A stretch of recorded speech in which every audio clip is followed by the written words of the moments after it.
ಅವಾಗ ಜನವರಿ ಟೈಮಲ್ಲಿ ಸಿಕ್ಕಿದ್ಬಿಟ್ರೆ ಇವತ್ತವರೆಗೂ ನನಗೊಂದು ಮೆಸೇಜ್ ಇಲ್ಲ, ನನಗೊಂದು ಫೋನು ಇಲ್ಲ. ಸೊ ನಾವು ಮಾತಾಡಿದ್ದು ಇಲ್ಲ. ನಾವು ಬಿಗಿನಿಂಗ್ನಿಂದ ಅವರ ಮ್ಯಾನೇಜರ್ಗಳ ಜೊತೆ ಕಮ್ಯುನಿಕೇಟ್ ಮಾಡ್ಕೊಂಡು ಬಂದ್ವಿ.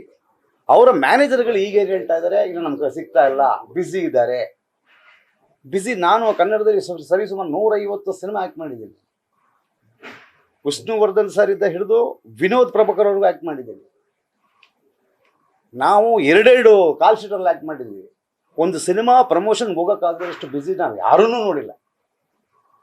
ಶಿವಣ್ಣ ಅವರ ಸಿನಿಮಾ ಪ್ರಮೋಷನ್ ಅಷ್ಟೇ ಅಲ್ಲ, ಅವರ ಸಿನಿಮಾಗಳ ಜೊತೆಗೆ ಬೇರೆ ಸಿನಿಮಾ ಪ್ರಮೋಷನ್ಸ್ ಬರ್ತಾರೆ. ಉಪೇಂದ್ರ ಸರ್ ಬರ್ತಾರೆ. ಈಗ ಮೊನ್ನೆ ಸಿನಿಮಾ ನೋಡಿ ಅಂತ ಕೇಳಿದ್ವಿ. ಶಿವಣ್ಣ ನಾಳಿದ್ದು ಮೈಸೂರಲ್ಲಿ ಗುರುವಾರ ಸಂಜೆ ಅವ್ರ ಶಾಲಾ ಮಕ್ಕಳ ಜೊತೆ ನೋಡ್ತಾ ಇದ್ದಾರೆ ಶಿವಣ್ಣ ಗೀತಕ್ಕ. ಉಪೇಂದ್ರ ಸರ್ ಭಾನುವಾರ ಹೈದರಾಬಾದಿನ ಶೂಟಿಂಗ್ ಮುಗಿಸ್ಕೊಂಡು ನೇರವಾಗಿ ಥಿಯೇಟರ್ ಬರ್ತಾ ಇದ್ದಾರೆ ಓರಿಯನ್ ಮಾಲ್ಗೆ. ಪ್ರೇಕ್ಷಕರ ಜೊತೆ ಸಿನಿಮಾ ನೋಡಿ ನಮ್ಮ ಸಿನಿಮಾನ ಗೆಲ್ಲಿಸ್ಬೇಕು, ಬೆಂಬಲಿಸ್ಬೇಕು ಅಂತ. ರಾಜ್ಬಿ ಶೆಟ್ಟಿ ಅವರು ಶುಕ್ರವಾರ ಸಿನಿಮಾ ನೋಡ್ತಾ ಇದ್ದಾರೆ. ಅವ್ರಿಗೆ ಯಾರಿಗೂ ಈ ಸಿನಿಮಾಗೂ ಸಂಬಂಧ ಇಲ್ಲ. ಅವರಿಗೂ ಈ ಭಾಷೆಗೂ ನಮ್ಮ ಸಿನಿಮಾಗಷ್ಟೇ ಸಂಬಂಧ. ನಮ್ಮ ಕನ್ನಡ ಸಿನಿಮಾಗಳು ಗೆಲ್ಲಬೇಕು, ನಾವು ಸಪೋರ್ಟ್ ಮಾಡ್ತೀವಿ ಅಂತ ಎಲ್ಲರೂ ಈ ಸಪೋರ್ಟ್ ಮಾಡ್ತಿರೋ ಕಾಲದಲ್ಲಿ ನಮ್ಮ ಚಿತ್ರದ ನಾಯಕಿಯೇ ಆ ಒಂದು ರೆಸ್ಪಾನ್ಸಿಬಿಲಿಟಿ ತಗೊಳ್ಳೋದೆ. ಇಲ್ಲಿವರೆಗೂ ನೋಡಿ, ಆಲ್ರೆಡಿ ಸಿನಿಮಾ ಇವತ್ತು 11th ಡೇ ರನ್ ಆಗ್ತಾ ಇದೆ. ಪ್ರಮೋಷನ್ನ ನಾವು ಕಳೆದ 60 ದಿನಗಳಿಂದ ಮಾಡ್ತಾ ಇದ್ದೀವಿ.